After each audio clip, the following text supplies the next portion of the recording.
Chip level service എക്സ്പീരിയൻസിലെ പുതിയൊരു video ആണ്. ഒരു ഡെൽ ഇൻസ്പിറോൺ 3482 ഈ ഒരു ലാപ്ടോപ്പാണ്. ഇത് നോ ഡിസ്പ്ലേ ആണ്. ഇത് നമുക്കൊന്ന് പവർ കൊടുത്തു നോക്കാം. പവർ കണക്ട് ചെയ്തിട്ടുണ്ട്. Okay, power supply. ഈ പവർ ബട്ടൺ പ്രസ് ചെയ്യാണ്, ഓൺ ചെയ്യാണ്.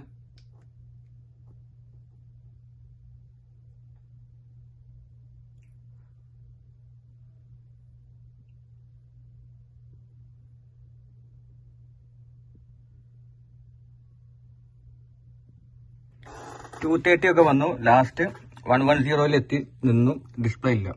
ഓക്കെ, ഇപ്പൊ ലാസ്റ്റ് അത് വീണ്ടും 93 വന്നു. 0.093 വന്നു. ഡിസ്പ്ലേ ഒന്നുമില്ല. ആദ്യം 2.30 വന്നിരുന്നു, എന്നിട്ടും ഡിസ്പ്ലേ ഇല്ല. ഇനി ജസ്റ്റ് ഒന്ന് വോൾട്ടേജ് കൂടെ ചെക്ക് ചെയ്ത് നോക്കാം. 3.3 വോൾട്ട് ഉണ്ട്. ഇവിടെ 1 വോൾട്ട് ഉണ്ട്. ഓക്കെ, 1.2 വോൾട്ട് ഉണ്ട്. 1.8 വോൾട്ട് ഉണ്ട്.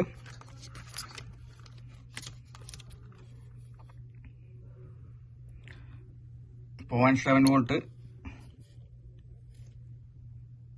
0.8 വോൾട്ട്, അത് കോർ വോൾട്ട്, എല്ലാ വോൾട്ടേജും ഉണ്ട്.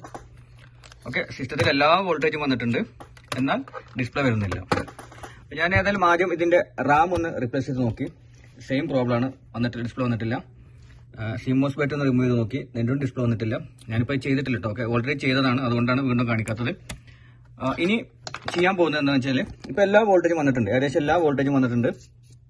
മുമ്പ് ഞാൻ കാണിച്ച ആ ഒരു പവർ സപ്ലൈയിൽ, അതായത് 0.230 വരെ വന്നിട്ട് പവർ പിന്നീട് താഴോട്ട് വരുന്ന ഇതേപോലെ പ്രോബ്ലങ്ങൾ കണ്ടു കഴിഞ്ഞാൽ, ഇതേപോലെ എല്ലാ വോൾട്ടേജും മദർ ബോർഡിൽ ഉണ്ട് എന്നുണ്ടെങ്കിൽ ഏറ്റവും നല്ലത്. ഇത് 0.230 വരാൻ കാരണം ഇത് മിക്കവാറും പെന്റിയം ലാപ്ടോപ്പ് ആയിരിക്കും. അതുകൊണ്ടാണ് ഇത്രയും ചെറിയ വോൾട്ടേജ് വരുന്നത്, അതുകൊണ്ടാണ് ഇത്രയും ചെറിയ പവർ എടുത്തത്. ഇല്ലാന്നുണ്ടെങ്കിൽ 6.500 ഒക്കെയാണ് വരാറുള്ളത്. ഇത് മിക്കവാറും പെന്റിയം ആയിരിക്കണം, അതുകൊണ്ടാണ്. ഒന്ന് ചെക്ക് ചെയ്ത് നോക്കാം.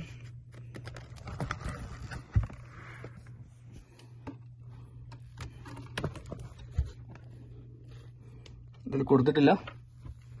ഓക്കെ, എന്തായാലും മിക്കവാറും ഇത് പെൻഡ് ആകാൻ ചാൻസ്. ഇനി ഇത് ഡിസ്പ്ലേ വരികയാണെന്നുണ്ടെങ്കിൽ നമുക്ക് ബയോസ് ചെക്ക് ചെയ്ത് നോക്കാം. അപ്പൊ ഇനി നമ്മൾ ചെയ്യാൻ പോകുന്നത്, ഇതിൽ കൂടുതലായിട്ടൊന്നും ചെയ്യാൻ പോകുന്നില്ല. റാം ഞാൻ ഓൾറെഡി റിപ്ലേസ് ചെയ്ത് നോക്കി, സിമോസ് ബാറ്ററി ഞാൻ റിമൂവ് ചെയ്ത് നോക്കി, എന്നിട്ട് സെയിം കണ്ടീഷനാണ്, ഒരു മാറ്റമില്ല. പിന്നെ ഈ പറഞ്ഞ രീതിയിലുള്ള ഒരു വർക്കിംഗ് പവർ സപ്ലൈയിൽ നമ്മൾ ഇതിന്റെ ബയോസ് അപ്ഡേറ്റ് ചെയ്യാൻ പോകണം. ബയോസ് ഒന്ന് അപ്ഡേറ്റ് ചെയ്ത് നോക്കാം, എന്നിട്ട് എന്താ കണ്ടീഷൻ ചെക്ക് ചെയ്ത് നോക്കാം.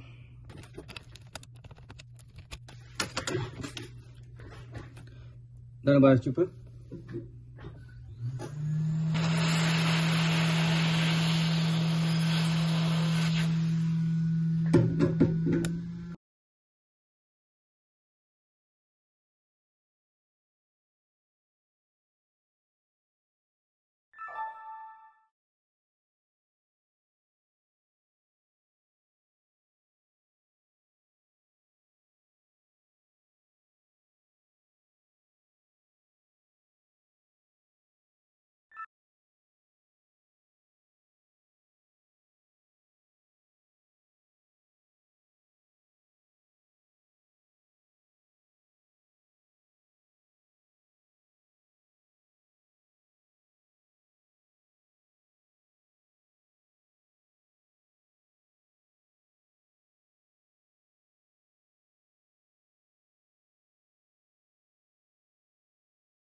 അപ്പോൾ നമ്മൾ ബയോസ് അപ്ഡേറ്റ് ചെയ്തിട്ടുണ്ട്.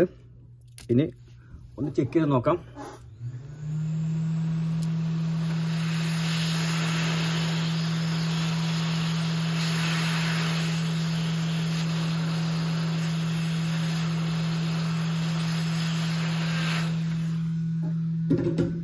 ഓക്കെ, നമുക്ക് AC കൂടെ കണക്ട് ചെയ്ത് നോക്കാം.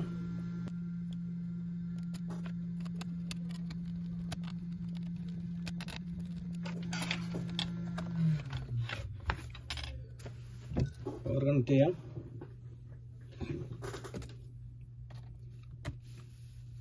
പവർ കണക്ട് ചെയ്തിട്ടുണ്ട്. പവർ ബട്ടൺ പ്രസ് ചെയ്തു.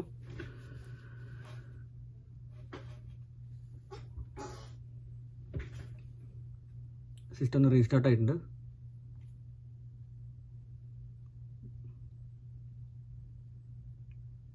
ഓക്കെ, ഡിസ്പ്ലേ വന്നു.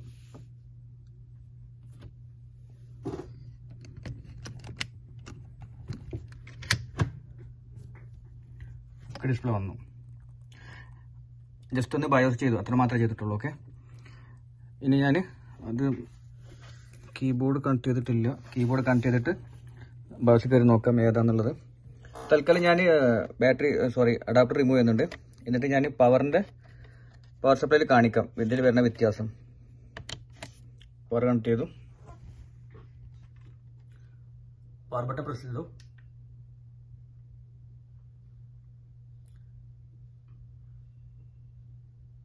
ഓക്കെ, ഒന്ന് റീസ്റ്റാർട്ടായി.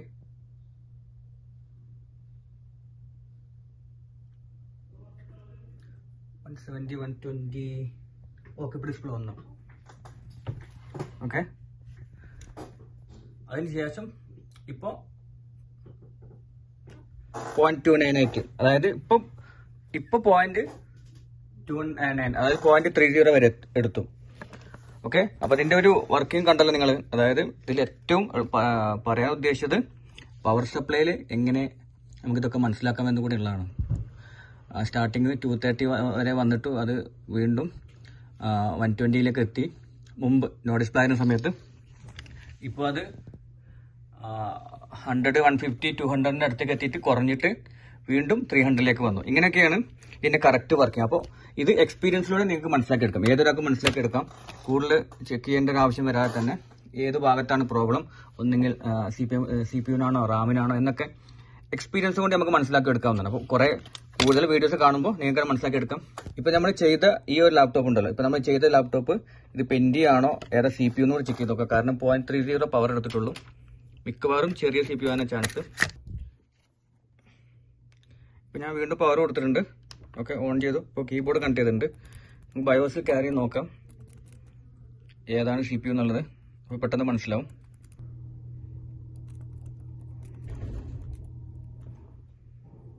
ബയോസിൽ CPU ഇന്റൽ സെൽട്രോൺ.